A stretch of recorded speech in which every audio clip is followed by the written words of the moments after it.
YS Sharmila పర్యటిస్తున్నారు. ఇప్పుడు అలా చూద్దాం. మీరు వస్తేనే ఖచ్చితంగా కరువు బిల్లు అందరికి ప్రతి ఒక్కరి బిడ్డకి ప్రతి ఒక్కరికి పడుతుంది మేడం. నాకు 2 బిడ్డలు మేడం. ఒక్కరికి అమౌంట్ పడింది, ఇంకొకరికి పడలే మేడం.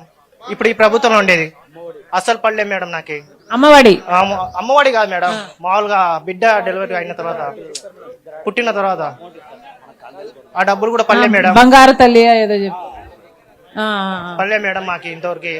మాది కోయిలకుంట్ల మేడం, బాబు యాదవ్ తరపున వచ్చినా మేడం. సరే థ్యాంక్ యూ మేడం. నమస్తే మేడం. చెప్పనా, మా 60 ఏళ్ళు దాటినా కూడా పింఛన్ లేదు మేడం మాకు. అర్జీ పెట్టుకున్నారా? అర్జీ పెట్టుకున్నారా? పైనుంచి ఆర్డర్ రాలేదు అని తీసుకోవట్లే మేడం. ఎప్పుడు అర్జీ పెట్టుకున్నారు? పోయిన సంవత్సరం పెట్టిన మేడం. ఇంకా ఇంతవరకు రాలేదు మేడం. మా అమ్మకి మా నాన్న చనిపోయి 3 సంవత్సరాలు అవుతుంది మేడం. పింఛన్ ఇప్పటికి రాలేదు మేడం. ఏ రాజకీయ నాయకులు వచ్చి అడుగుతున్నా అప్లై చేసుకున్నారు. అప్లై చేసినాం, ఆన్లైన్ ఎక్కినా అన్నారు. అమౌంట్ మాత్రం రాలేదు. జస్ట్ ఊరికి పేరు ఆన్లైన్ ఎక్కింది అన్నారు మేడం. 3 years అవుతుంది మేడం. మా నాన్న లేడు, చనిపోయాడు. జగన్మోహన్ రెడ్డి గారు ఇవ్వలేదు, ఇప్పుడు చంద్రబాబు గారు కూడా జగన్ రెడ్డి ఇయ్యలే, చంద్రబాబు రెడ్డి ఇయ్యలే, ఎవరు ఇయ్యలే మేడం. మీరు వస్తే నమ్మకం ఉంది మేడం, మీరు ఇస్తారని.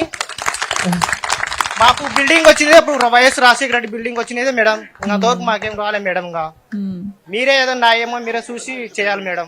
ఏ మేలు జరిగినా కాంగ్రెస్ పార్టీ చేసిందే అన్న, లేకపోతే తర్వాత న్యాయం జరిగింది లేదు.